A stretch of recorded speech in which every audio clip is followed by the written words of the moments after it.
Hello കൂട്ടുകാരെ, welcome back to Kathalokam. Japanese manga series ആയിട്ടുള്ള the promised Neverland, ഈ ഒരു സീരീസിൽ നിന്ന് അഡാപ്റ്റ് ചെയ്തിട്ടുള്ള ഒരു ജാപ്പനീസ് മൂവിയാണ് 2020 പുറത്തിറങ്ങിയ ദ പ്രോമിസ്ഡ് നെവർലാൻഡ്. വിചിത്രമായ ഒരു ഓർഫണേജും അവിടെ ജീവിക്കുന്ന കുറേയധികം കുട്ടികൾ, ഇവരെല്ലാം ചുറ്റിപ്പറ്റിയുള്ള ഒരു നിഗൂഢതയുടെ കഥയാണിത്. ഓർഫണേജും അതിലെ കുട്ടികൾക്കും പുറംലോകവുമായിട്ടുള്ള യാതൊരു ബന്ധവുമില്ല. ഇവരെ നോക്കി വളർത്തുന്നതാകട്ടെ അവരുടെ വാർഡനായിട്ടുള്ള ഒരു സ്ത്രീയാണ്. അവരെ പഠിപ്പിക്കുന്നതും അവരെ വളർത്തുന്നതും എല്ലാം ഈ ഒരു സ്ത്രീ ഒറ്റയ്ക്കാണ്. മാസത്തിലൊന്ന് അല്ലെങ്കിൽ ആഴ്ചയിലൊന്നായിട്ട് ഇവിടെ നിന്ന് ഓരോ കുട്ടികളെ ഓരോ ഫാമിലി അഡാപ്റ്റ് ചെയ്ത് കൊണ്ടുപോകും. എന്നാൽ അഡാപ്റ്റ് ചെയ്യപ്പെട്ട ഈ കുട്ടികൾക്ക് മറ്റൊരു ഭയാനകമായ കാര്യമാണ് നേരിടേണ്ടി വരുന്നത്.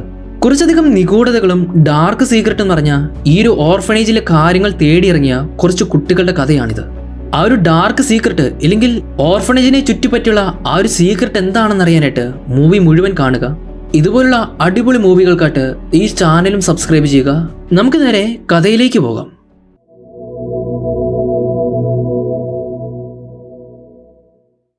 ഈ ഒരു മൂവിയുടെ തുടക്കത്തിൽ നമ്മളെ കാണിക്കുന്നത് ഗ്രേസ്ഫീൽഡ് ഹൗസ് എന്ന പേരുള്ള ഒരു ഓർഫണേജ് ആണ്. മാതാപിതാക്കളില്ലാത്ത നിരവധി അനാഥരായിട്ടുള്ള കുട്ടികൾ താമസിക്കുന്ന ഒരു ഓർഫണേജ് ആണിത്. അങ്ങനെ കഥയുടെ തുടക്കം എമ എന്ന പേരുള്ള ഒരു 11 വയസ്സുള്ള ഒരു പെൺകുട്ടിയെ കാണിച്ചുകൊണ്ടാണ് കഥ തുടങ്ങുന്നത്. ഉറങ്ങി എഴുന്നേറ്റ ഉടനെ തന്നെ എമ അവളുടെ കൂടെ ഉണ്ടായിരുന്ന കുട്ടികളെല്ലാം വിളിച്ചെഴുന്നേൽപ്പിച്ചു.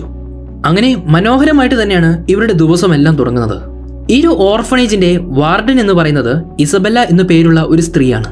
ഇസബെല്ലയാകട്ടെ അവിടുത്തെ കുട്ടികൾക്കെല്ലാം ഒരു അമ്മയെ പോലെയാണ്. അല്ല, അമ്മ എന്ന് തന്നെയാണ് അവിടെയുള്ള കുട്ടികളെല്ലാം അവളെ വിളിക്കുന്നതും. കാരണം മാതാപിതാക്കളില്ലാതെ വളർന്ന ആ ഒരു കുട്ടികൾക്ക് അമ്മയെ പോലെ തന്നെ അമ്മയുടെ സ്നേഹം കൊടുത്താണ് ഇസബെല്ല അവരെ വളർത്തിയത്. അതുകൊണ്ട് കുട്ടികൾക്കെല്ലാം ഇസബെല്ലിനെ വലിയ കാര്യം തന്നെയാണ്. ഇവിടുത്തെ കുട്ടികൾക്ക് പരസ്പരം ഒരു രക്തബന്ധവും ഇല്ലെങ്കിലും അവരെല്ലാവരും ഒരു കുടുംബം പോലെയാണ് കഴിഞ്ഞുകൂടുന്നത്. ഞാൻ നേരത്തെ പറഞ്ഞതുപോലെ ഇവിടുത്തെ കുട്ടികളെല്ലാം രാവിലെ ഉണർന്നെഴുന്നേൽക്കുന്നത് എമ എന്ന പെൺകുട്ടി വിളിച്ചെഴുന്നേൽപ്പിക്കുമ്പോഴാണ്. രാവിലെ തന്നെ അവരുടെ ബ്രേക്ക്ഫാസ്റ്റും ആവശ്യമായ നല്ല ഭക്ഷണ സാധനങ്ങൾ തന്നെയാണ് കുട്ടികളെല്ലാവരും കഴിക്കുന്നത്. ഇതൊരു ഓർഫണേജ് ആണെങ്കിലും ഈ കുട്ടികളുടെ പഠനവും വിദ്യാഭ്യാസവും എല്ലാം ഇതിനുള്ളിൽ വെച്ച് തന്നെയാണ് നടത്തുന്നത്. കുട്ടികളുടെ സന്തോഷവും ഇവരുടെ വിദ്യാഭ്യാസവുമാണ് ഓർഫണേജിലെ വാർഡനായിട്ടുള്ള ഇസബെല്ലയുടെ പ്രധാനമായിട്ടുള്ള പ്രയോറിറ്റി. അതുകൊണ്ട് കുട്ടികൾക്ക് യാതൊരു മുടക്കവും വരുത്താതെ എല്ലാ ദിവസവും കൃത്യമായ പഠനങ്ങളും കൃത്യമായിട്ടുള്ള വിദ്യാഭ്യാസവും ഇസബെല്ല നൽകാറുണ്ട്. എമ പഠിക്കുന്ന അതേ ക്ലാസ്സിൽ തന്നെയാണ് അവളുടെ ബെസ്റ്റ് ഫ്രണ്ട്സ് ആയിട്ടുള്ള നോർമനും റേയും എന്ന ആൺകുട്ടികൾ പഠിക്കുന്നത്. അവരുടെ ക്ലാസ്സിലെ തന്നെ ഏറ്റവും ബെസ്റ്റ് സ്റ്റുഡൻസ് ആണ് ഇവർ രണ്ടുപേരും. പഠനത്തിലും ഇന്റലിജൻസിന്റെ കാര്യത്തിലും മുൻപന്തിയിലാണ് ഇവർ രണ്ടുപേരും. പിന്നീട് ഇവിടുത്തെ ഓരോ കുട്ടികളിലും നമുക്ക് കാണാൻ കഴിയാവുന്ന ഒരു വ്യത്യസ്തത എന്തെന്നാൽ ഇവരുടെ കഴുത്തിന് താഴെ ഭാഗത്തായിട്ട് ID നമ്പർ പോലെ ഒരു നമ്പർ ടാറ്റു ചെയ്ത് വെച്ചിരിക്കുകയാണ്. ഓരോ കുട്ടികൾക്കും ഓരോ നമ്പറാണ് അവരുടെ കഴുത്തിൽ പച്ചകുത്തി വെച്ചിരിക്കുന്നത്. ഇവിടുത്തെ ഈ കുട്ടികൾക്ക് പുറം ലോകത്ത് നടക്കുന്ന കാര്യങ്ങളോ പുറം ലോകത്തെക്കുറിച്ച് യാതൊരു ധാരണയുമില്ല. ഈ ഒരു ഓർഫണേജ് ഉള്ള സ്ഥലം എന്ന് പറയുന്നത് വലിയൊരു കാടിന് നടുക്കാണ് എന്ന് നമുക്ക് പറയാം. എന്നിരുന്നാലും കുട്ടികൾക്ക് കളിക്കാനുള്ള പ്ലേ ഗ്രൗണ്ടും സ്ഥലവും അങ്ങനെ വലിയ ഏരിയയോട് കൂടിയുള്ള ഒരു സ്ഥലത്താണ് ഈ ഒരു ഓർഫണേജ് ഉള്ളത്. എന്നാൽ ഓർഫണേജിന്റെ അതിർത്തിയിലുള്ള ആ ഒരു മതിലുകൾ, ആ ഒരു ഫെൻസ്, അത് താണ്ടി കുട്ടികൾക്ക് വെളിയിൽ പോകാനുള്ള അനുവാദമില്ല. ഈ ഒരു കുട്ടികളാകട്ടെ ചെറുതായിരുന്നപ്പോഴായിരുന്നു ഇവർ ഓർഫണേജിൽ വന്നത്. എന്നിരുന്നാലും ഇവർക്ക് ഇവരുടെ ജീവിതം മുഴുവൻ ഇവര് ഈ ഒരു ഓർഫണേജിലല്ല ചെലവഴിക്കുന്നത്. കുട്ടികളെ ദത്തെടുക്കാൻ വേണ്ടി ഫോസ്റ്റർ പേരൻസ് ഇവരുടെ അടുത്തേക്ക് വരുമ്പോൾ ഈ ഒരു ഓർഫണേജ് നല്ല കുട്ടികളെ ആ ഒരു പേരൻസിന് അഡോപ്റ്റ് ചെയ്ത് നൽകും. അങ്ങനെ അഡോപ്റ്റ് ചെയ്യുന്നത് വഴി മാത്രമാണ് ആ കുട്ടികൾക്ക് പുറം ലോകമായിട്ട് നല്ലൊരു ബന്ധമുണ്ടാകാൻ സാധിക്കത്തുള്ളൂ. ഇവരുടെ ഓർഫണേജിൽ അങ്ങനെ ഓരോ സമയത്തും കുട്ടികളെ ദത്തെടുത്ത് നൽകാറുണ്ട്. അങ്ങനെ ഇരിക്കെയാണ് കോണി എന്ന ഒരു ചെറിയ പെൺകുട്ടിക്ക് അവളെ ദത്തെടുക്കാനായിട്ട് ഒരു ഫോസ്റ്റർ പേരന്റ് ഓർഫണേജിലേക്ക് വരുന്നതും അതിന് തയ്യാറാകുന്നതും. കോണി ഒരു നല്ല മിടുക്കിയായിട്ടുള്ള പെൺകുട്ടിയാണ്. അതുകൊണ്ട് അവൾ ഇവിടെ നിന്ന് പോകുന്നതിന് മുൻപായിട്ട് അവിടെയുള്ള കുട്ടികളും ആൾക്കാരും എല്ലാം ചേർന്ന് അവൾക്കൊരു ഫെയർവെൽ ഒക്കെ കൊടുക്കുകയാണ്. പുതിയതായിട്ട് അവൾക്ക് കിട്ടിയ പേരൻസിന്റെ അടുത്ത് നന്നായിട്ട് പെരുമാറണമെന്നൊക്കെ എമ കോണി എന്ന പെൺകുട്ടിക്ക് ഒരു ഉപദേശവും നൽകി. അങ്ങനെ കോണിയും കൂട്ടിക്കൊണ്ട് ഇസബെല്ല ഓർഫണേജിന്റെ ഗേറ്റിന്റെ അടുത്തേക്ക് ചെല്ലുകയാണ്. ഗേറ്റിന്റെ മറുപുറത്ത് വെച്ചാണ് ഫോസ്റ്റർ പേരൻസിന് കോണിയെ ഇസബെല്ല കൈമാറുന്നത്. എന്നാൽ ഇതേ സമയത്തായിരുന്നു എമ അവളുടെ മുറിയിൽ വെച്ച് കോണിക്ക് ഇഷ്ടപ്പെട്ട അവളുടെ പ്രിയപ്പെട്ട പാവക്കുട്ടിയെ കിട്ടിയത്. കോണിക്ക് വളരെയധികം ഇഷ്ടപ്പെട്ട ഒരു പാവക്കുട്ടിയായിരുന്നു. അതുകൊണ്ട് കോണിക്ക് തന്നെ അത് തിരിച്ചു നൽകണമെന്ന് എമക്ക് വാശിയായിരുന്നു. എമ ഇങ്ങനെ നോർമൻ എന്ന അവളുടെ സുഹൃത്തിന്റെ സഹായത്തോടു കൂടി തന്നെ ഈ ഒരു പാവക്കുട്ടിയെ അവൾക്ക് തിരികെ നൽകാനായിട്ട് ഓർഫണേജിന്റെ ഗേറ്റിന്റെ അടുത്തേക്ക് ചെല്ലുകയാണ്. അവർ രണ്ടുപേരും അങ്ങനെ ഗേറ്റിന്റെ അടുത്തേക്ക് ആ ഒരു പാവയുമായിട്ട് എത്തിയപ്പോഴാണ് കോണിയും കൂട്ടിക്കൊണ്ട് ഇസബെല്ല ഗേറ്റിന്റെ മറുഭാഗത്ത് എത്തിയിരുന്നെന്ന് മനസ്സിലായത്. ഇനി എങ്ങനെ ഈ ഒരു പാവിനെ കോണിയുടെ കയ്യിലേക്ക് കൈമാറുമെന്ന് എമ അവിടെ ആലോചിച്ചു നിന്നു. മാത്രമല്ല ഈ ഒരു ഗേറ്റിന്റെ മറുഭാഗത്തേക്ക് പോകാനായിട്ട് കുട്ടികൾക്ക് ആർക്കും അനുവാദമില്ല. ഗേറ്റിന്റെ മറുഭാഗത്ത് ആരുമില്ല എന്ന് മനസ്സിലാക്കിയപ്പോഴാണ് എമയും നോർമനും രണ്ടും കൽപ്പിച്ച് ആ ഒരു ഗേറ്റിന്റെ മറുഭാഗത്തേക്ക് കടന്നത്. ഗേറ്റിന്റെ മറുഭാഗത്താകട്ടെ മറ്റൊരു ലോകമാണ്. അവർ കയറി ചെന്ന ആ ഒരു ഭാഗത്ത് ഇരുണ്ട് മൂടിയ ഒരു അവസ്ഥയാണ്. അവിടെ ആ ഒരു ഭാഗത്ത് ഒരു ചെറിയ വാൻ പാർക്ക് ചെയ്തിട്ടിരിക്കുന്നത് എമ ശ്രദ്ധിച്ചു. എമയാകട്ടെ നോർമനെയും കൂട്ടിക്കൊണ്ട് ആ വാനിന്റെ അടുത്ത് ചെന്നിട്ട് ആ വാനിന്റെ പുറകത്തെ വാതിൽ തുറന്നു നോക്കുകയാണ്. അത് തുറന്നപ്പോൾ കണ്ട കാഴ്ച കണ്ട് സത്യം പറഞ്ഞാൽ അവർ രണ്ടുപേരും ഞെട്ടിപ്പോവുകയായിരുന്നു. മരണപ്പെട്ട കോണിയുടെ ശരീരമാണ് അവർ അവിടെ കണ്ടത്. ഒരു ചെടി പോലുള്ള ഒരു കമ്പ് ഉപയോഗിച്ച് അവളെ നെഞ്ചിൽ കുത്തിവെച്ചിരിക്കുന്നതാണ് അവർ ശ്രദ്ധിച്ചത്. കോണി എങ്ങനെയായിരിക്കും മരണപ്പെട്ടതെന്ന് ഇവർ രണ്ടുപേർക്കും യാതൊരു ധാരണയുമില്ല. അവർ അങ്ങനെ പേടിച്ചു ഭയന്ന് അവിടെ നിന്നപ്പോഴാണ് ആരോ ആ വഴി വരുന്ന ഒരു കാലൊച്ച അവർ കേട്ടത്. പെട്ടെന്ന് തന്നെ ആ രണ്ട് കുട്ടികളും വാനിന്റെ അടിയിലേക്ക് കയറി ഒളിക്കുകയാണ്. അവർ അങ്ങനെ കണ്ണുയർത്തി ഒളിക്കണ്ണിട്ട് മുകളിലേക്ക് നോക്കിയപ്പോഴാണ് രണ്ട് ഭീകര സത്വങ്ങൾ, വികൃതമായ രൂപമുള്ള രണ്ട് ഡീമൺസ് ആയിരുന്നു അവരുടെ മുൻപിലുണ്ടായിരുന്നത്. സത്യം പറഞ്ഞാൽ അത് കണ്ടപ്പോൾ അവർ രണ്ടുപേരും ഭയപ്പെട്ടുപോയി. ആ രണ്ട് ഡീമൺസ് ആകട്ടെ അവർ പരസ്പരം സംസാരിക്കുകയാണ്. ലോകത്ത് നമ്മൾ കഴിച്ചിട്ടുള്ളതിൽ മനുഷ്യമാംസമാണ് ഏറ്റവും രുചിയുള്ളത്.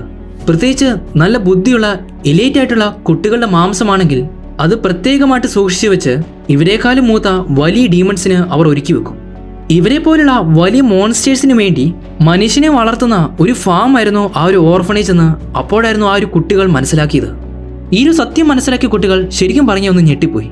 മരണപ്പെട്ട ഈ ഒരു കുട്ടികളുടെ ശരീരം ഇവർ പ്രത്യേകമായിട്ടുള്ള പ്രിസർവേറ്റീവും ഒരു പ്രത്യേക ലിക്വിഡിലും അവർ സൂക്ഷിച്ചു വെക്കും. സത്യം പറഞ്ഞാൽ ഓർഫണേജിലെ കുട്ടികൾ എന്ന് പറയുന്നത് അവരുടെ വെറും കന്നുകാലികൾ മാത്രമാണ്, അവർക്ക് ഭക്ഷിക്കാനുള്ള അവരുടെ കന്നുകാലികൾ. അങ്ങനെ ഡീമൺസ് സംസാരിച്ചു കൊണ്ടിരിക്കുമ്പോഴാണ് അവരുടെ ഇടയിലേക്ക് ഇസബെല്ല എന്ന സ്ത്രീ കയറി വരുന്നത്. ഇസബെല്ലേനെ കണ്ടപ്പോൾ വാനിന്റെ അടിയിൽ ഒളിച്ചിരുന്ന കുട്ടികളൊന്ന് ആശ്ചര്യപ്പെട്ടു. ഇസബെല്ല അങ്ങനെ ആ രണ്ട് ഡീമൺസിനോട് സംസാരിക്കുകയാണ്. ഇനിയും ഇതുപോലുള്ള കുട്ടികളെ ഞാൻ കൊണ്ടുവരാം. നല്ല ബുദ്ധിയുള്ള ഇന്റലിജന്റ് ആയിട്ടുള്ള നല്ല പെർഫെക്റ്റ് കുട്ടികളെ ഞാൻ തന്നെ കൊണ്ടുവരും. സ്കൂളിൽ നല്ല മാർക്ക് മേടിക്കുന്ന നല്ല ബുദ്ധിയുള്ള കുട്ടികളുടെ മാംസമാണ് അവിടെയുള്ള ഡീമൺസിന് ഏറ്റവും ആവശ്യം. അവർക്ക് ഏറ്റവും ടേസ്റ്റുള്ള മാംസവും അതുതന്നെയായിരുന്നു. അപ്പോൾ അതിനുവേണ്ടിയായിരുന്നു ഇസബെല്ല ഇത്രയും നാളും കുട്ടികളെ അവിടെ വളർത്തിയത്. കുട്ടികൾക്ക് നല്ല എഡ്യൂക്കേഷനും നല്ല ഇന്റലിജൻസും കൊടുത്ത് ഈ ഡീമൺസിന് ഭക്ഷണമായിട്ട് കൊടുക്കാനായിട്ടായിരുന്നു ഇസബെല്ല അവരെ വളർത്തിയത്. സത്യം പറഞ്ഞാൽ ഡീമൺസിന്റെ ഇടയിലുള്ള ഒരു മീഡിയേറ്ററാണ് ഇസബെല്ല. അവർക്ക് ആവശ്യമായ കുട്ടികളെ ഏർപ്പാടാക്കി കൊടുക്കുന്നത് ഇസബെല്ലയാണ്. വണ്ടിയുടെ അടിയിൽ ഒളിച്ചിരുന്ന ആ രണ്ട് കുട്ടികൾ ഡീമൺസിന്റെ കണ്ണു വെട്ടിച്ച് അവരറിയാതെ എങ്ങനെയൊക്കെയോ ആ ഗേറ്റിന്റെ മറുപുറം ചാടുകയാണ്. അതായത് തിരികെ ഓർഫണേജിലേക്ക് അവർ ഓടിപ്പോവുകയാണ്. ഓടുന്നതിനിടയിൽ എമ കാല് തെറ്റി അവിടേക്ക് വീണു. എമ്മയുടെ അടുത്തേക്ക് നോർമൻ ചെന്നപ്പോൾ അവൻ കാണുന്നത് എമ കടന്ന് കരയുന്നതാണ്. അവർ ആ വാനിന്റെ പുറകിൽ കണ്ടത് കോണി എന്ന ആ പെൺകുട്ടി അല്ലായിരുന്നു, അത് മറ്റൊരു പെൺകുട്ടിയാണ്. കോണിനെയും ഇതേപോലെ തന്നെ അവർ കൊന്നുകളയാനായിരിക്കും പ്ലാൻ ചെയ്തിരിക്കുന്നത്. നമ്മൾ ഇത്രയും നാളും അമ്മയെന്ന് വിളിച്ച ആ ഒരു സ്ത്രീ ഒരു പിശാചാണെന്ന് ഇപ്പോൾ മാത്രമാണ് എനിക്ക് മനസ്സിലായത്. ഇസബെല്ല അങ്ങനെ ചെയ്യുന്ന ഒരിക്കലും ഞാൻ വിശ്വസിച്ചിട്ടില്ല. എമ എങ്ങനെ കരഞ്ഞുകൊണ്ട് കാര്യങ്ങളെല്ലാം നോർമനോട് പറയുകയായിരുന്നു. തൊട്ടടുത്ത ദിവസം തന്നെ ഓർഫണേജിൽ നിന്ന് നമുക്ക് രണ്ടുപേർക്കും രക്ഷപ്പെടാമെന്ന് നോർമൻ എമയോട് പറഞ്ഞു. എന്നാൽ ഇത്രയും നാളും അവൾ കൂടപ്പിറപ്പ് പോലെ കണ്ട ബാക്കിയുള്ള കുട്ടികളെ വിട്ട് അവൾക്ക് പോകാൻ യാതൊരു മനസ്സുമില്ലായിരുന്നു. തൊട്ടടുത്ത ദിവസം നോർമനും എമയും കൂടെ അവിടുത്തെ കാട്ടിൽ കൂടെ ഒന്ന് നടക്കാൻ ഇറങ്ങിയതാണ്. അവർ അങ്ങനെ നടക്കുന്നതിനിടയിൽ ഇവിടെ നിന്ന് രക്ഷപ്പെടാനുള്ള ആ ഒരു പ്ലാനിനെ കുറിച്ചും അവർ സംസാരിക്കാൻ തുടങ്ങി. ഈ ഒരു പ്ലാൻ പൂർണ്ണമായിട്ട് കംപ്ലീറ്റ് ചെയ്തതിനു ശേഷം മാത്രമേ കൂടെയുള്ള കുട്ടികളോട് നമ്മൾ പറയാവുള്ളൂ. അവർ അങ്ങനെ ഒരു തീരുമാനത്തിലും എത്തുകയാണ്. രണ്ടുപേരും കുറച്ച് അകലേക്ക് നടന്നു നീങ്ങിയപ്പോഴാണ് ഓർഫണേജിന്റെയും ആ വലിയ ഏരിയയുടെ അതിരായിട്ടുള്ള ഒരു ഫെൻസ് അവർ കണ്ടത്. ഇതിന്റെ മറുപുറത്തേക്ക് പോകാനായിട്ട് ഈ കുട്ടികൾക്ക് ആർക്കും അനുവാദമില്ല. എന്നാൽ ഇതിന്റെ അപ്പുറം എന്താണെന്ന് അറിയാനായിട്ട് അവർ രണ്ടുപേരും ആ ഒരു വേലി ചാടുകയാണ്. അവർ രണ്ടുപേരും അങ്ങനെ വേലി ചാടിയിട്ടും പിന്നെയും മുൻപോട്ടേക്ക് നടന്നു നീങ്ങി. എന്നാൽ കുറച്ച് കഴിഞ്ഞപ്പോൾ അവരുടെ മുൻപിൽ അവർ കണ്ടത് വലിയൊരു കൂറ്റൻ മതിലാണ്. ഈ ഒരു മതിൽ ചാടുക എന്ന് പറയുന്നത് വളരെ പ്രയാസമേറിയ കാര്യമാണ്. ഏതായാലും ഇപ്പോൾ അത് നടക്കത്തില്ല എന്ന് മനസ്സിലാക്കിയതിനു ശേഷം അവർ രണ്ടുപേരും അവിടെ നിന്ന് തിരികെ നടന്നു പോരുകയാണ്. ഇതേ സമയത്ത് തന്നെയായിരുന്നു അവിടെ പ്ലേ ഗ്രൗണ്ടിൽ കളിച്ചുകൊണ്ടിരുന്ന കുട്ടികൾക്കിടയിൽ നിന്ന് നൈല എന്ന പേരുള്ള ഒരു പെൺകുട്ടിയെ കാണാതാകുന്നത്. ആ ഒരു ചെറിയ പെൺകുട്ടി എവിടെ പോയതായിരിക്കുമെന്ന് കൂടെയുള്ള ആർക്കും അറിയത്തില്ല.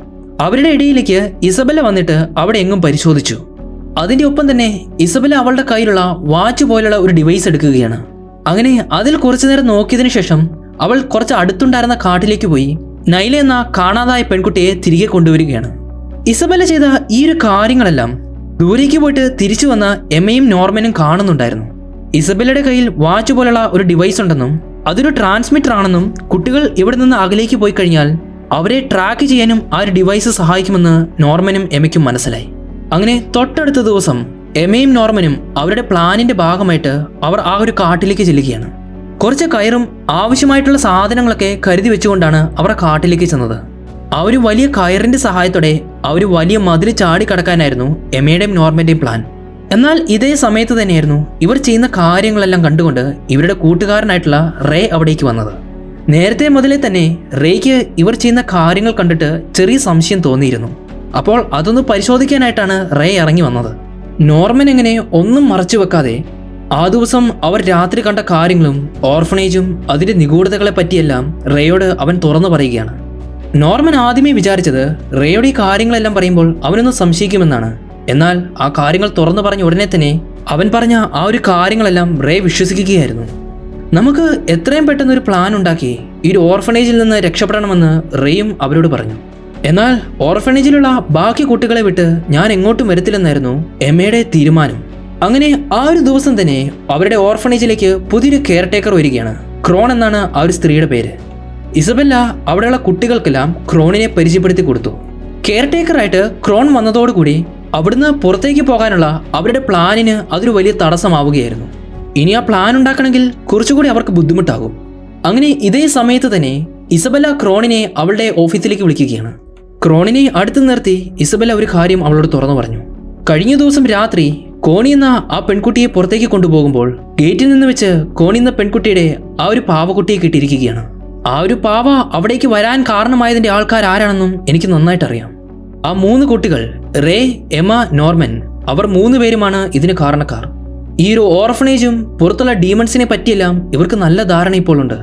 ഓർഫണേജിൽ നിന്ന് വെളിയിലേക്ക് പോകാനുള്ള അവരുടെ പ്ലാനും എനിക്ക് നന്നായിട്ട് അറിയാം. ഒരിക്കലും ഇതിൽ നിന്ന് വെളിയിലേക്ക് പോകാനായിട്ട് ഞാൻ അവരെ അനുവദിക്കത്തില്ലെന്ന് ഇസബെല്ല ക്രോണിനോട് തുറന്നു പറഞ്ഞു.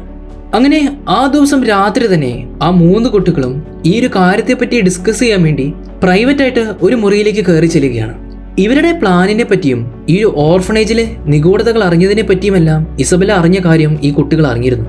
നമ്മളെപ്പറ്റിയുള്ള ഈ ഒരു കാര്യങ്ങൾ ഇസബെല്ല അറിഞ്ഞിട്ടുണ്ടെങ്കിൽ ഉറപ്പായിട്ടും നമ്മളുടെ ഇടയിൽ ഒരു ചാരനുണ്ട്. അങ്ങനെ ഒരു ചാരനുണ്ടെങ്കിൽ അത് ഉറപ്പായിട്ടും നമ്മളെക്കാളും മുതിർന്ന കുട്ടികളില്ലേ, അവരിൽ ആരെങ്കിലും ആയിരിക്കുമെന്ന് നോർമൻ അവർ 2 പേരോടും പറഞ്ഞു. അങ്ങനെ അത് ആരായിരിക്കുമെന്ന് കണ്ടുപിടിക്കാനായിട്ട് നോർമൻ അതിന്റെ ഭാഗമായിട്ട് അവരെക്കാളും മുതിർന്ന 2 കുട്ടികളായിട്ടുള്ള ഡോണിനോടും എമിൽഡയോടും ഈ ഒരു കാര്യങ്ങളെപ്പറ്റിയെല്ലാം തുറന്നു പറയുകയാണ്. ഡോണും എമിൽഡയും ഇവരെക്കാളും മുതിർന്ന 2 കുട്ടികളാണ്. അപ്പോൾ ഈ ഒരു കാര്യങ്ങളൊക്കെ ആദ്യമേ ഇവർ കേട്ടപ്പോൾ അവർ ഇത്രയും നാളും ജീവിച്ച ഓർഫണേജും ഇസബെല്ലയും ഇങ്ങനെയൊക്കെയാണോ എന്ന് അവർ സംശയിച്ചു. എന്നാൽ സത്യാവസ്ഥ മനസ്സിലാക്കിയപ്പോൾ അവർ ഒന്ന് പേടിച്ച് കരയുകയായിരുന്നു. അവർക്കത് വിശ്വസിക്കാനും കഴിഞ്ഞില്ല. അവസാനം അവരുടെ പ്ലാനിൽ ഇവർ സഹായിക്കാമെന്ന് ഉറപ്പു നൽകി. അങ്ങനെ അവരുമായിട്ട് ഈ കാര്യങ്ങളെല്ലാം ഡിസ്കസ് ചെയ്തതിനു ശേഷം അവർ 3 കുട്ടികളും തിരികെ അവരുടെ മുറിയിലേക്ക് പോവുകയായിരുന്നു. അവർ 3 പേരും അങ്ങനെ ഒറ്റയ്ക്കായിരുന്നപ്പോൾ നോർമൻ എമയോടും റേയോടും ഒരു കാര്യം പറഞ്ഞു. ആ 2 കുട്ടികളിൽ ആരെങ്കിലും ആയിരിക്കും മിക്കവാറും ചാരൻ. അവരെ അതുകൊണ്ട് കൊടുക്കുന്നതിന് വേണ്ടി അവരോട് ഞാനൊരു ഫേക്ക് സ്റ്റോറി പറഞ്ഞു. ഇവിടുത്തെ ഈ ഒരു മതിൽ ചാടി രക്ഷപ്പെടാൻ വേണ്ടിയുള്ള 2 കയറുകൾ, ആ 2 കയറുകളുടെ ലൊക്കേഷൻ ഏതാണെന്ന് ഞാൻ അവരോട് പറഞ്ഞു കൊടുത്തു. 2 പേരോടും ഫേക്ക് ആയിട്ടാണ് ആ ഒരു ലൊക്കേഷൻ പറഞ്ഞു കൊടുത്തത്. അപ്പോൾ അതിൽ നിന്ന് ഏത് കയറാണോ ആദ്യമേ കാണാതാകുന്നത് അയാളായിരിക്കും ചാരൻ എന്ന് നോർമൻ പറയുകയാണ്. അങ്ങനെ ഇവന്റെ ആ ഒരു തന്ത്രത്തിൽ ആരാണ് കുടുങ്ങിയതെന്ന് മനസ്സിലാക്കാനായിട്ട് പിറ്റേ ദിവസം രാവിലെ തന്നെ ആ കുട്ടികൾ കാട്ടിലേക്ക് ചെന്ന് ആ ഒരു കയർ അന്വേഷിച്ചു. മതിൽ ചാടാനുള്ള ആ ഒരു കയറ് അവർ അവിടെ കണ്ടില്ലായിരുന്നു. അപ്പോൾ ഉറപ്പായിട്ടും അത് ആരായിരിക്കുമെന്ന് നോർമൻ കണ്ടുപിടിച്ചിട്ടുണ്ടാവുമെന്നാണ് റേ വിചാരിച്ചത്. അതാരാണെന്ന് റേ നോർമനോട് ചോദിച്ചു. എന്നാൽ ആ ഒരു കയറിനെ പറ്റി അവരോട് പറഞ്ഞ കാര്യങ്ങളെല്ലാം മറ്റൊരു കെട്ടുകഥ മാത്രമായിരുന്നു. റേനെ കൊടുക്കാനുള്ള നോർമന്റെ മറ്റൊരു തന്ത്രം. റേ അവരുടെ കൂടെ കൂടിയപ്പോൾ തൊട്ട് തന്നെ നോർമന് റേനെ നന്നായിട്ട് സംശയമുണ്ടായിരുന്നു. ഈ ഒരു കാര്യങ്ങളെല്ലാം ഇസബെല്ലയോട് പറയുന്നത് റേ ആയിരിക്കുമെന്ന് അവന് നന്നായിട്ട് സംശയം തോന്നിയിരുന്നു. അത് ഉറപ്പിക്കാൻ വേണ്ടി തന്നെയായിരുന്നു കയറുള്ള ലൊക്കേഷനും ഫേക്ക് ആയിട്ട് റേയോടും അവൻ പറഞ്ഞു കൊടുത്തത്. അപ്പോൾ അങ്ങനെ ആ ഒരു കയർ കാണാതായപ്പോൾ അതിന് കാരണക്കാരൻ റേ ആണെന്നും നോർമന് മനസ്സിലായി. റേയുടെ കള്ളങ്ങൾ നോർമൻ പിടിച്ചു കഴിഞ്ഞപ്പോൾ അവൻ എല്ലാ സത്യങ്ങളും അവർ 2 പേരോടും പറഞ്ഞു. ഈ ഓർഫണേജും ഇതിലെ നിഗൂഢതകളും നിങ്ങൾ അറിയുന്നതിന് മുൻപ് തന്നെ ഞാൻ അറിഞ്ഞിരുന്നു. ഇതറിഞ്ഞപ്പോൾ തന്നെ ഇവിടെ നിന്ന് രക്ഷപ്പെടാൻ ഞാൻ പരിശ്രമിച്ചെങ്കിലും എനിക്കതിന് സാധിച്ചില്ല. ഞാൻ ഈ കാര്യങ്ങളെല്ലാം അറിഞ്ഞെന്ന് ഇസബെല്ല അറിഞ്ഞപ്പോൾ ഇസബെല്ല ആദ്യമേ തന്നെ എന്നെ വിളിച്ച് ഭീഷണിപ്പെടുത്തി. എത്ര പരിശ്രമിച്ചാലും നിനക്കിവിടെ നിന്ന് രക്ഷപ്പെടാൻ കഴിയത്തില്ല. എന്തെങ്കിലും ഒരിക്കൽ ഉറപ്പായിട്ടും ആ ഒരു ഡീമൺസിന് ഒരു ഇര മാത്രമാണ് നീ. ഞാൻ പറയുന്നത് കേട്ട് എൻ്റെ ഒരു സഹായമായിട്ട് എൻ്റെ കൂടെ നിൽക്കുകയാണെങ്കിൽ നിനക്ക് ഈ ഒരു ഓർഫനേജിൽ കുറേ കാലം കൂടി ജീവിക്കാം. എനിക്ക് വേണ്ടി മറ്റു കുട്ടികളുടെ ഇടയിൽ ഒരു ചാരനായിട്ട് നീ വർക്ക് ചെയ്യണം. അങ്ങനെ ഇസബെല്ലയുടെ ഭീഷണിക്ക് വഴങ്ങിയാണ് റേ ഇത്രയും നാളും ജീവിച്ചത്. നിങ്ങളെപ്പറ്റിയുള്ള എല്ലാ കാര്യങ്ങളും ഞാൻ ഇസബെല്ലയോട് പറഞ്ഞിട്ടുണ്ടായിരുന്നെങ്കിലും ആ മതില് ചാടി രക്ഷപ്പെടാനുള്ള നിങ്ങളുടെ ആ പ്ലാനിനെ പറ്റി ഞാൻ അവളോട് പറഞ്ഞിട്ടില്ല. അതുമാത്രമല്ല, കോണി എന്ന പെൺകുട്ടിയെ ഓർഫനേജിൽ നിന്ന് കൊണ്ടുപോയ ആ ദിവസം രാത്രി ആ പെൺകുട്ടിയുടെ പാവ എമ്മയുടെ മുറിയിൽ കൊണ്ടുപോയി ഇട്ടത് ഞാൻ തന്നെയായിരുന്നു. ഓർഫനേജും ഇതിൽ നടക്കുന്ന കാര്യങ്ങളെല്ലാം നിങ്ങളും അറിയണമെന്ന് എനിക്ക് ആഗ്രഹമുണ്ടായിരുന്നു. അതിനുവേണ്ടിയാണ് ഞാൻ അങ്ങനെ ചെയ്തത്. റേ ഈ ഒരു കാര്യങ്ങളൊക്കെ പറഞ്ഞപ്പോൾ നോർമന് ഒരു കാര്യം മനസ്സിലായി. റേ ഇസബെല്ലയ്ക്ക് വേണ്ടി വർക്ക് ചെയ്യുന്നത് ഒരു താല്പര്യമില്ലാതെയും ഇഷ്ടമില്ലാതെയുമാണ്. അതുകൊണ്ട് റേ തങ്ങളുടെ ഒപ്പം ഒരു ഡബിൾ സ്പേ ആയിട്ട് വർക്ക് ചെയ്യണമെന്ന് റേയോട് നോർമൻ പറഞ്ഞു. അങ്ങനെ റേ പറഞ്ഞ കാര്യങ്ങളെല്ലാം വിശ്വസിച്ച് അവനെയും അവരുടെ കൂടെ തന്നെ കൂട്ടുകയാണ്. ആ ദിവസം രാത്രി റേ ഇസബെല്ലയുടെ അടുത്ത് ചെന്ന് ഇസബെല്ലയോട് ഒരു തെറ്റായ വാർത്ത പറഞ്ഞു കൊടുക്കുകയാണ്. ഇസബെല്ല ഇന്ന് കഴിക്കാൻ പോകുന്ന ആഹാരത്തിൽ നോർമനും എമയും ചേർന്ന് അതിൽ വിഷം കലർത്താൻ പോവുകയാണെന്നാണ് റേ ഇസബെല്ലയോട് പറഞ്ഞത്. റേ പറഞ്ഞ ഈ ഒരു കാര്യം ഏതായാലും ഇസബെല്ല വിശ്വസിക്കുകയാണ്. റേ ഇങ്ങനെ ആ മുറിക്ക് വെളിയിലേക്ക് ഇറങ്ങാൻ നിന്നപ്പോഴാണ് ഇസബെല്ല അവനെ വിളിച്ചു നിർത്തി ഒരു കാര്യം കൂടെ പറഞ്ഞത്. ഈ ഒരു ഓർഫനേജിൽ നിന്ന് പുറത്തുള്ള ഡീമൺസിനുള്ള ഇരകളിൽ ഒരാൾ മാത്രമാണ് നീ. നിന്റെ സമയവും അധികം വൈകാതെ തന്നെ എത്തിയിരിക്കുകയാണെന്ന് ഇസബെല്ല അവനെ ഒന്ന് വാൺ ചെയ്തു പറഞ്ഞു. അങ്ങനെ പിറ്റേ ദിവസം അവർ 3 കുട്ടികളും പിന്നെ അവരുടെ സീനിയേഴ്സ് ആയിട്ടുള്ള ആ 2 കുട്ടികളും ചേർന്ന് ആ വലിയ കയറിൻ്റെയൊക്കെ സഹായത്തോടെ മതിൽ ചാടിക്കടക്കാനുള്ള പ്ലാനിലായിരുന്നു. എന്നാൽ കുറച്ച് അകലെ നിന്നായിരുന്നു ഓർഫനേജിന്റെ ആ ഒരു കെയർ ടേക്കർ ആയിട്ടുള്ള ക്രോൺ എന്ന ആ ഒരു സ്ത്രീ ഇവർ ചെയ്യുന്ന കാര്യങ്ങളെല്ലാം ശ്രദ്ധിച്ചത്. ക്രോണാകട്ടെ ഇസബെല്ലയോട് ഈ കാര്യങ്ങൾ ചെന്ന് പറയുന്നതിന് പകരം ആ കുട്ടികളുടെ അടുത്ത് നിന്ന് അവരെ സഹായിക്കാമെന്ന് ഉറപ്പ് നൽകുകയായിരുന്നു. യഥാർത്ഥത്തിൽ ക്രോണും ഇവരെ പോലെ തന്നെ ഓർഫനേജിൽ ജനിച്ചു വളർന്ന ഒരു കുട്ടിയായിരുന്നു. അങ്ങനെ വർഷങ്ങൾക്കിപ്പുറമാണ് ക്രോൺ ഒരു കെയർ ടേക്കറായിട്ട് മാറിയത്. ഇപ്പോൾ ഓർഫനേജിന്റെ മദറായിട്ടുള്ള ഇസബെല്ല അവളെ എങ്ങനെയും ഇവിടെ നിന്ന് തുരത്തണം. അവൾക്ക് പകരം ആ ഒരു മദറിന്റെ സ്ഥാനത്തേക്ക് തനിക്ക് വരണമെന്നായിരുന്നു ക്രോണിന്റെ ആഗ്രഹം. അങ്ങനെ ഇസബെല്ലയെ ഇല്ലാതാക്കാൻ വേണ്ടി കുട്ടികളുടെ കൂടെ നിൽക്കാമെന്ന് ക്രോണും ഉറപ്പ് നൽകുകയാണ്. അങ്ങനെ ആ ദിവസം വൈകിട്ട് 5 കുട്ടികളും ക്രോണിന്റെ മുറിയിലേക്ക് ചെല്ലുകയാണ്. ക്രോണിന്റെ അടുത്ത് നിന്ന് ആ കുട്ടികൾ കുറേയേറെ കാര്യങ്ങൾ തിരിച്ചറിഞ്ഞു. ഈ ഒരു ഓർഫനേജിന് വെളിയിലുള്ള ലോകം എങ്ങനെയാണെന്നും അവിടെ എങ്ങനെയാണ് മനുഷ്യർ ജീവിക്കുന്നതെന്നൊക്കെ ആ കുട്ടികൾ ക്രോൺ വഴി തിരിച്ചറിയുകയാണ്. പിന്നെ ഇതിന്റെ എല്ലാം പിന്നിലുള്ള ആ ഒരു കഥയും ക്രോൺ അവർക്ക് പറഞ്ഞു കൊടുത്തു. 1000 വർഷങ്ങൾക്ക് മുൻപ് ഡീമൺസും മനുഷ്യരും തമ്മിൽ വലിയൊരു യുദ്ധം തന്നെ നടന്നിരുന്നു. ആ ഒരു യുദ്ധത്തിനൊടുവിൽ ഇവർ രണ്ടുപേരും 2 കൂട്ടരും ഒരു സമാധാന കരാറിലെത്തുകയാണ്. ആ ഒരു കരാറിന്റെ പേരാണ് ദ പ്രോമിസ്. ഈ ഒരു കരാർ അനുസരിച്ച് 2 കൂട്ടരും 2 ലോകത്ത് സമാധാനത്തോടെ ജീവിക്കണം. പരസ്പരം യാതൊരു യുദ്ധമില്ലാതെ ജീവിക്കുക. അതായിരുന്നു ആ ഒരു കരാറിലെ നിബന്ധന. അങ്ങനെ 2 സെപ്പറേറ്റ് വേൾഡിലാണ് ഇവർ രണ്ടുപേരും ഇപ്പോൾ ജീവിക്കുന്നത്. ഡീമൺസിന്റെ ആ ഒരു ലോകത്ത് കുറച്ച് കുട്ടികളും കുറച്ച് മനുഷ്യരും പെട്ടുപോയിരുന്നു. അവരാണ് ഈ ഒരു ഓർഫനേജിലുള്ളത്. അങ്ങനെ ഓർഫനേജിലെ കുട്ടികളെ ഉപയോഗിച്ച് ഡീമൺസ് അവർക്ക് ആവശ്യമുള്ള ഭക്ഷണമാക്കി മാറ്റുകയാണ് ആ ഒരു ഓർഫനേജ്. അതായത് അവരുടെ ഭക്ഷണത്തിന് ആവശ്യമായിട്ടുള്ള ഒരു ഫാം മാത്രമാണ് ആ ഒരു ഓർഫനേജ്. ഏറ്റവും ബുദ്ധിയുള്ള കുട്ടികളെ തെരഞ്ഞു പിടിച്ചാണ് അവർ ഭക്ഷണത്തിനായിട്ട് പുറത്തേക്ക് എടുക്കുന്നത്. അങ്ങനെ നല്ല ഇന്റലിജന്റ് ആയിട്ടുള്ള കുട്ടികളാകുമ്പോൾ ഈ ഒരു മോൺസ്റ്റേഴ്സിന് അവർക്ക് കൂടുതൽ ശക്തി ലഭിക്കുമെന്ന് അവർ വിശ്വസിച്ചു. അതിന്റെ ഭാഗമായിട്ടാണ് അവർ ഇതൊക്കെ ചെയ്തു കൂട്ടിയത്. ക്രോണങ്ങനെ ആ ഒരു പഴയ കഥകളെല്ലാം കുട്ടികളോട് പറഞ്ഞു കൊടുക്കുകയാണ്. പിറ്റേ ദിവസം രാവിലെ തന്നെ ഇസബെല്ല ക്രോണിനെ അവളുടെ മുറിയിലേക്ക് വിളിച്ചു വരുത്തി. കുട്ടികളെ ഇവിടെ നിന്ന് രക്ഷപ്പെടാനായിട്ട് ക്രോൺ സഹായിക്കുന്നുണ്ട് എന്ന കാര്യം ഇസബെല്ല എങ്ങനെയൊക്കെയോ അറിഞ്ഞിരിക്കുന്നു. അതുകൊണ്ട് ക്രോണിനെ അവളുടെ ജോലിയിൽ നിന്ന് ഈ ഒരു ഓർഫനേജിൽ നിന്ന് പിരിച്ചുവിടുകയാണ്. അങ്ങനെ അധികം താമസിക്കാതെ തന്നെ ക്രോൺ അവളുടെ പെട്ടിയും തൂക്കിക്കൊണ്ട് ആ ഒരു ഓർഫനേജിന്റെ ഗേറ്റിന്റെ അരികിലേക്ക് പോവുകയാണ്. എന്നാൽ ആ ഒരു ഗേറ്റിന്റെ അരികിൽ അവളെയും കാത്തുകൊണ്ട് ഈ ഒരു ഓർഫനേജിന്റെ എല്ലാം വലിയൊരു സൂപ്പർവൈസർ ആയിട്ടുള്ള ഒരു ഗ്രാൻഡ് മദറെ അവൾ കാണുകയാണ്. ആ സ്ത്രീ ആകട്ടെ അവളെ കൂട്ടിക്കൊണ്ട് വെളിയിലേക്ക് പോയി. എന്നാൽ ഗേറ്റിന് വെളിയിലിറങ്ങിയ അതേ നിമിഷം തന്നെ ഒരു വലിയ ഡീമൺ വന്ന് അവളെ കയ്യിലെടുത്തു. അതിനുശേഷം അവളെ പച്ചയോടെ തന്നെ ആ ഒരു ഡീമൺ ഭക്ഷിക്കുകയാണ്. കുട്ടികളെ ഇവിടെ നിന്ന് രക്ഷപ്പെടാനായിട്ട് സഹായിച്ചതിന്റെ ഒരു പണിഷ്മെന്റ് ആയിരുന്നു അത്. ക്രോണിനെ ഓർഫനേജിൽ നിന്ന് പിരിച്ചുവിട്ട കാര്യം ആ ഒരു കുട്ടികളെല്ലാം അറിയുകയാണ്. ക്രോണിന്റെ സഹായത്തോടെ ഓർഫനേജിൽ നിന്ന് പുറത്തേക്ക് ചാടാമെന്ന ആഗ്രഹത്തിലായിരുന്നു ആ ഒരു കുട്ടികൾ. എന്നാൽ അതിപ്പോൾ നടക്കത്തില്ല എന്ന് മനസ്സിലാക്കിയപ്പോൾ തന്നെ ഇനി അധികം നമ്മൾ താമസിച്ചുകൂടാ, എത്രയും പെട്ടെന്ന് തന്നെ ഓർഫനേജിൽ നിന്ന് നമ്മൾ എങ്ങനെയെങ്കിലും രക്ഷപ്പെടണമെന്ന് ആ കുട്ടികൾ തീരുമാനിക്കുകയാണ്.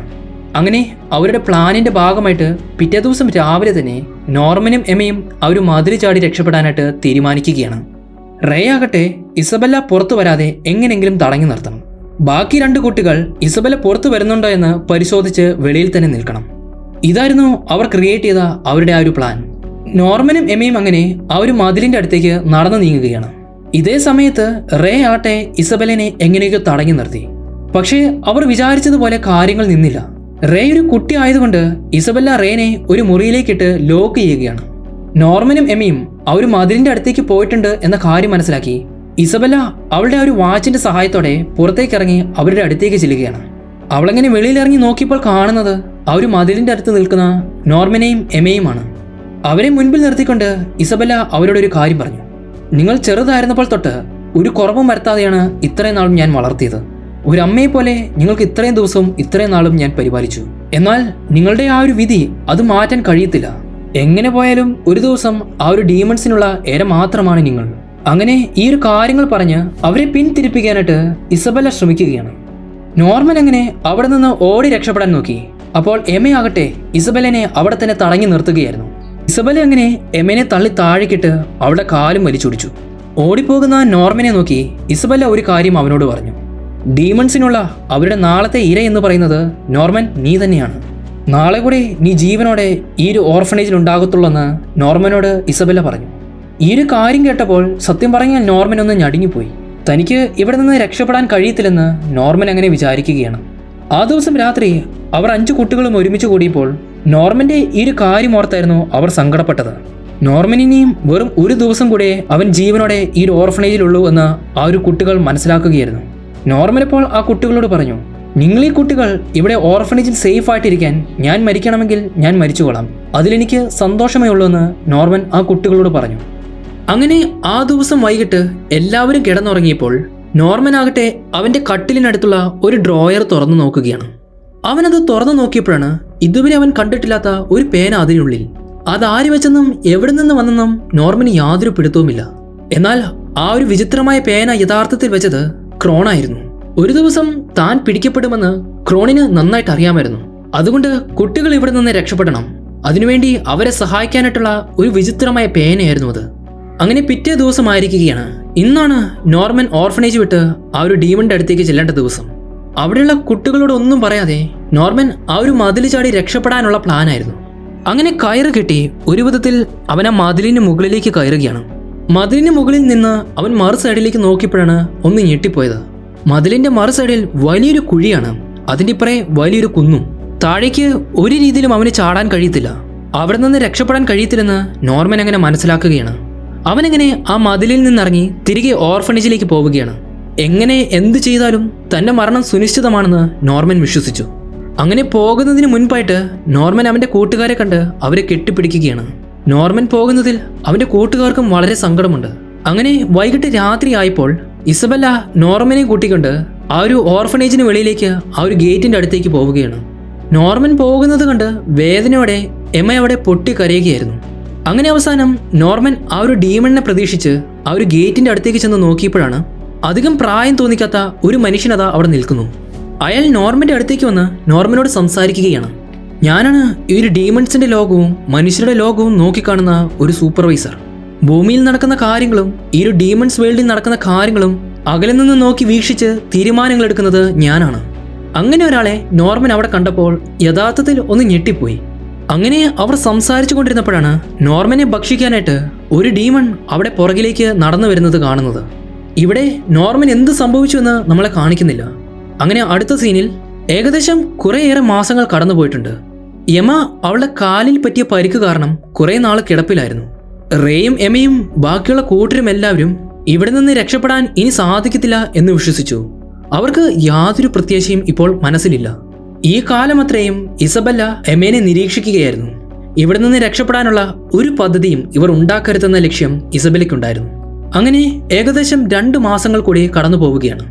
ഇസബെല്ല വിചാരിച്ചിരിക്കുന്നത് അവൾ വിചാരിച്ചതുപോലെ എല്ലാ കുട്ടികളും അവളുടെ വരുതിയിൽ നിൽക്കുകയായിരുന്നു എന്നാണ്. അങ്ങനെ ഇപ്പോൾ റേയുടെ അവസരം എത്തിയിരിക്കുകയാണ്. റേ ആണ് ആ ഒരു ഡീമൺസിന് ഏരിയയായിട്ട് പോകുന്ന അടുത്ത കുട്ടി. 2 ദിവസങ്ങളിൽ കൂടെ കടന്നുപോയാൽ റേയും ആ ഒരു ഡീമൺസിന് ഒരു ഏരിയയായിട്ട് മാറും. അങ്ങനെ തലേ ദിവസം രാത്രി എമ റേനെ കാണാനായിട്ട് അവിടെ ചെല്ലുകയാണ്. നമുക്ക് ഒരു അവസരം കൂടിയുണ്ട്, ഈ ഒരു രാത്രി എങ്ങനെയെങ്കിലും ഇവിടെ നിന്ന് രക്ഷപ്പെടാനായിട്ട് നമുക്ക് പരിശ്രമിക്കാമെന്ന് യമ റേയോട് പറയുകയാണ്. എന്നാൽ റേ ആകട്ടെ എല്ലാം കരുതിക്കൂട്ടിയായിരുന്നു അവൻ അവിടെ നിന്നത്. എന്തായാലും നാളെ ഞാൻ മരണപ്പെടും, അതുകൊണ്ട് അതിനു മുൻപ് തന്നെ തീ കൊളുത്തി ഞാൻ സ്വയം മരിക്കാനായിട്ടാണ് ഇവിടെ വന്ന് നിൽക്കുന്നത്. ഞാൻ വെന്ത് മരിക്കുന്നതിന്റെ കൂടെ തന്നെ ഈ ഒരു ഓർഫണേജും ഞാൻ ഇല്ലാതാക്കുകയാണ്. ഇത്രയും പറഞ്ഞുകൊണ്ട് റേ അവന്റെ ദേഹത്തും ചുറ്റും അങ്ങനെ തീ കൊളുത്തുകയാണ്. പെട്ടെന്ന് തന്നെ ഓർഫണേജിന്റെ ഒരു ഭാഗത്ത് മുഴുവൻ തീ പടരാൻ തുടങ്ങി. എമയാകട്ടെ അവിടെ തീയുടെ മുൻപിൽ കരഞ്ഞുകൊണ്ട് ഇസബെല്ലിനെ വിളിക്കുകയായിരുന്നു. അവിടെ വന്ന് നിൽക്കുന്ന ഇസബെല്ല കാണുന്നത് അവിടെ മൊത്തം തീ പടർന്നു കിടക്കുന്നതാണ്. ഇസബെല്ല അവൾക്ക് പറ്റുന്നത് പോലെ ഒരു വിധത്തിൽ കുട്ടികളെല്ലാം വെളിയിലേക്കാക്കി. ആ ഒരു തീയിൽ കുട്ടികൾ പെട്ടിട്ടുണ്ടാകുമെന്ന് വിചാരിച്ച് ആ ഒരു തീ അണയ്ക്കാനും ഇസബെല്ല പരമാവധി ശ്രമിച്ചു. അങ്ങനെ തീ അണച്ച് ഒരുവിധം മുൻപിലേക്ക് നീങ്ങിയപ്പോഴാണ് ഇസബെല്ലയ്ക്കും കാര്യം മനസ്സിലായത്. ആ കുട്ടികൾ ഇവളെ പറ്റിക്കുകയായിരുന്നു. ഇവിടെ തീ പടർത്തിയതും ഇതെല്ലാം റേയുടെയും എമ്മയുടെയും ഒരു മാസ്റ്റർ പ്ലാനിന്റെ ഭാഗം മാത്രമായിരുന്നു. കഴിഞ്ഞ 2 മാസമായിട്ട് എമ്മയ്ക്ക് യാതൊരു വിധത്തിലുള്ള കാര്യങ്ങൾ ചെയ്യാൻ കഴിയത്തില്ലായിരുന്നു. കാരണം ഇസബെല്ലയുടെ നിരീക്ഷണത്തിലായിരുന്നു ഇത്രയും നാളും എമ. എന്നാൽ ഡോണും ഗിൽഡയും എന്നു പേരുള്ള ആ 2 സീനിയർ കുട്ടികൾ ഈ ഒരു സമയം ഉപയോഗിച്ച് ഓർഫണേജിലെ മറ്റു കുട്ടികളോട് ഇവിടെ നടക്കുന്ന കാര്യങ്ങളെ പറ്റിയെല്ലാം തുറന്നു പറയുകയാണ്. അങ്ങനെ അവരുടെ സഹായത്തോടു കൂടെയാണ് ഇവർ ഇങ്ങനൊരു മാസ്റ്റർ പ്ലാൻ ഉണ്ടാക്കിയത്. നോർമനെ ഓർഫണേജിൽ നിന്ന് കൊണ്ടുപോയ ആ ദിവസം രാത്രി എമ നോർമന്റെ കട്ടിലിൽ നിന്ന് ഒരു കത്ത് കണ്ടെത്തിയിരുന്നു. നോർമൻ ആ ഒരു പേന ഉപയോഗിച്ച് കത്തിൽ കുറച്ച് കാര്യങ്ങൾ എഴുതിയിരുന്നു. എമയ്ക്കും ബാക്കിയുള്ളവർക്കും ഓർഫണേജിൽ നിന്ന് രക്ഷപ്പെടാനുള്ള ഒരു മാസ്റ്റർ പ്ലാൻ ആയിരുന്നു അവൻ അതിൽ എഴുതി വെച്ചിരുന്നത്. എന്നാൽ എമയ്ക്കാകട്ടെ ഈ ഒരു പ്ലാനിനെ പറ്റി റേയോട് പറയാൻ കഴിയത്തില്ല. കാരണം ഇത്രയും നാളും എമ ഇസബെല്ലയുടെ നിരീക്ഷണത്തിലായിരുന്നു. അങ്ങനെ അവസാനം ആ ഒരു ദിവസം വന്നെത്തിയപ്പോഴാണ് ഇവരെല്ലാവരും ചേർന്ന് പ്ലാൻ എക്സിക്യൂട്ട് ചെയ്തത്. ഒരുവിധം ഇസബെല്ലേനെ കളിപ്പിച്ച് എമ അവിടുത്തെ മുതിർന്ന കുട്ടികളുമായിട്ട് ഓർഫണേജിന് വെളിയിലേക്ക് ഇറങ്ങുകയാണ്. എന്നാൽ അവിടെ പ്രായം കുറഞ്ഞ ചെറിയ കുറെ കുട്ടികളുണ്ടായിരുന്നു. അവരെയും കൂടെ കൊണ്ടുപോകുന്നത് റിസ്ക് ആണെന്ന് എമയ്ക്ക് തോന്നി. അവരെ ഇതിൽ വലിച്ചെടുക്കാൻ കഴിയാത്തതുകൊണ്ട്, ആ ഒരു ചെറിയ കുട്ടികളെ കൂടെ കൊണ്ടുപോകാൻ കഴിയാത്തതുകൊണ്ട് എമയ്ക്കും ബാക്കിയുള്ളവർക്കും ആ കുട്ടികളെ അവിടെ ഉപേക്ഷിക്കേണ്ടി വരികയാണ്. ഈ ഒരു ചെറിയ കുട്ടികൾ വളർന്നു വലുതാകുന്നത് വരെ ഇസബെല്ല ഒരിക്കലും ഇവരെ ആ ഒരു ഡീമൺസിന് ഇട്ടുകൊടുക്കത്തില്ലെന്ന് എമയ്ക്ക് അറിയാമായിരുന്നു. എമ പുറത്തു പോയി കഴിഞ്ഞാൽ എന്തെങ്കിലും മാർഗമുണ്ടെങ്കിൽ അവൾ തിരികെ വന്ന് കുട്ടികളെ രക്ഷപ്പെടുത്തുമെന്ന് ആ ഒരു കുട്ടികൾക്ക് അവൾ ഉറപ്പ് നൽകുകയാണ്. അങ്ങനെ എമയും ബാക്കിയുള്ള കുട്ടികളുമെല്ലാം ആ ഒരു മതിലിന് അടുത്തേക്ക് ചെന്നിട്ടുണ്ട്. കുട്ടികൾ തന്നെ കളിപ്പിച്ചു എന്ന് മനസ്സിലാക്കിയ ഇസബെല്ല ആകട്ടെ അവളുടെ കയ്യിലുള്ള നാവിഗേറ്ററിന്റെ സഹായത്തോടെ കുട്ടികളെ തപ്പി പുറത്തേക്ക് ഇറങ്ങുകയാണ്. എന്നാൽ ആ കുട്ടികളാട്ടെ അവരുടെ ചെവിയിൽ ഉപയോഗിച്ചിരുന്ന ആ ഒരു ഡിവൈസ് വലിച്ചെറിഞ്ഞു കളഞ്ഞു. ആ ഒരു ഡിവൈസിന്റെ സഹായമില്ലാതെ ഇസബെല്ലയ്ക്ക് ആ കുട്ടികളെ നാവിഗേറ്റ് ചെയ്ത് കണ്ടുപിടിക്കാൻ കഴിയത്തില്ല. അങ്ങനെ ആ കുട്ടികളെല്ലാം കയറ് ഉപയോഗിച്ച് ഒരു വിധത്തിൽ ആ മതിലിന് മുകളിലേക്ക് കയറി. മതിലിന്റെ ഒരറ്റത്ത് നിന്ന് മറു സൈഡിലുള്ള ആ ഒരു കുന്നിലേക്ക് ഒരു വലിയ കയറ് അവർ വലിച്ചു കെട്ടിയിടുകയാണ്. അങ്ങനെ ആ ഒരു കയറിൽ ഒരു സ്ലൈഡ് വെച്ചുകൊണ്ട് ആ ഒരു സ്ലൈഡിന്റെ സഹായത്തോടെ കുറേയേറെ കുട്ടികൾ ആ മതിലിൽ നിന്ന് മറ്റ് സൈഡിലേക്ക് ഊർന്നു ചെന്നു. അങ്ങനെ ഈ ഒരു സമയത്താണ് ഇസബെല്ല എങ്ങനെയൊക്കെയോ ആ ഒരു മതിലിന് മുകളിലേക്ക് കയറി ചെന്നത്. കുട്ടികളെല്ലാം രക്ഷപ്പെട്ട് മറു സൈഡിലേക്ക് എത്തുന്നു എന്ന് ഇസബെല്ല കണ്ടപ്പോൾ അവൾ ദേഷ്യപ്പെട്ട് എമയുടെ അടുത്തേക്ക് ഓടി വരികയാണ്. ഇനി അവസാനമായിട്ട് എമ മാത്രമേ മറു സൈഡിലേക്ക് എത്താനുള്ളൂ. എമ ആ ഒരു കയറിന്റെ സഹായത്തോടെ ഊർന്ന് മറു സൈഡിലേക്ക് എത്തുന്നതിന് മുൻപ് തന്നെ ഞാൻ ആ കയറ് മുറിച്ചു കളയുമെന്ന് ഇസബെല്ല എമേനെ ഭീഷണിപ്പെടുത്തി. എന്നാൽ എമയാകട്ടെ കുറച്ച് ഇമോഷണലായിട്ട് ഇസബെല്ലയോട് സംസാരിക്കുകയായിരുന്നു. ഇസബെല്ല, നിങ്ങൾ ഞങ്ങൾക്കൊരു അമ്മയായിരുന്നു. ഒരിക്കലും നിങ്ങൾ ഞങ്ങളെ കൊന്നു കളയത്തില്ലെന്നും ഞങ്ങളെ കൊല്ലാനായിട്ട് ഇട്ടുകൊടുക്കത്തില്ലെന്നും ഞങ്ങൾക്കറിയാം. ഞങ്ങൾ കുട്ടികളെല്ലാവരും നിങ്ങളുടെ കൺമുൻപിൽ നിന്നാണ് ഇത്രയും വളർന്നത്. ഞങ്ങൾ വളർന്നു വലുതാകണമെന്നും ഇവിടെ നിന്ന് രക്ഷപ്പെടണമെന്നും നിങ്ങൾക്കും ആഗ്രഹമുണ്ടായിരുന്നെന്ന് ഞങ്ങൾക്കും നന്നായിട്ടറിയാം. അതുകൊണ്ട് ഒരിക്കലും നിങ്ങൾ ഈ കയർ മുറിക്കത്തില്ലെന്ന് ഇസബെല്ലയോട് എമ പറഞ്ഞു. എന്നാൽ എമ പറഞ്ഞ കാര്യങ്ങളെല്ലാം ഇസബെല്ല നിഷേധിക്കുകയായിരുന്നു. മറു സൈഡിലുള്ള നീ രക്ഷപ്പെടുത്തിയ കുട്ടികളെല്ലാം എനിക്ക് തിരികെ വേണമെന്നും ഇസബെല്ല വാശി പിടിച്ചു. എന്നാൽ എമയാകട്ടെ ഇതൊന്നും കേൾക്കാതെ ആ ഒരു കയറിന്റെ സഹായത്തോടെ ഊർന്നിറങ്ങി മറു സൈഡിലേക്ക് ചെല്ലുകയാണ്. ഇസബെല്ലയ്ക്ക് ആ ഒരു കയർ മുറിക്കാൻ അവസരമുണ്ടായിരുന്നിട്ടും അവസാന നിമിഷമായപ്പോൾ അവൾ അത് മുറിച്ചില്ല. അവളുടെ ഉള്ളിൻ്റെ ഉള്ളിലുള്ള ആ കുട്ടികളോടുള്ള സ്നേഹമായിരുന്നു അതിന് കാരണം.